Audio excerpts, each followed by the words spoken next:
प्रदेश में स्नातक degree course करवा रहे एचपीयू और एसपीयू से संबद्ध कॉलेजों में इस सत्र से राष्ट्रीय शिक्षा नीति 2020 लागू करने की संभावना अब ना के बराबर है।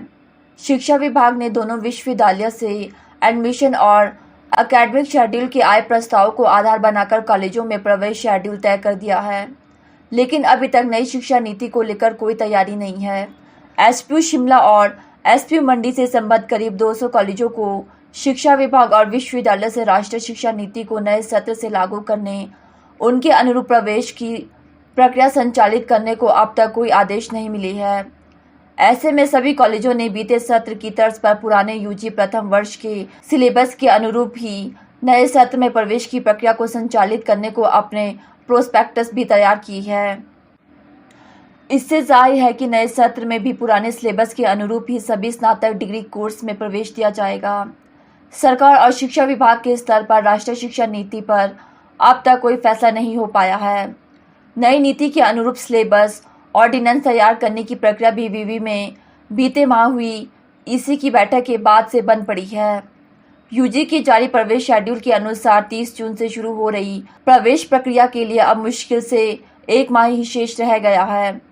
इतने कम समय में चाहकर भी राष्ट्रीय शिक्षा नीति को लागू करने की तैयारी करना और इसके लिए आवश्यक सिलेबस तैयार कर इसे अप्रूव करवाना, ऑर्डिनेंस को ईसी से मंजूर करवाने के लिए समय नहीं बचा है। हिमाचल प्रदेश विश्वविद्यालय ने इससे संबंध सभी कॉलेजों और संस्थानों को विश्वविद्यालय अनुदान आयोग के आदेशों पर छात्रों की शिकायतों के निवारण के उद्देश्य से छात्र शिकायत निवारण विनियम 2023 को लागू करने के आदेश जारी की है। इसके लिए सभी संस्थानों और कॉलेजों को विवि ने अलग से छात्र शिकायत निवारण सेल का गठन करने के निर्देश दिए हैं।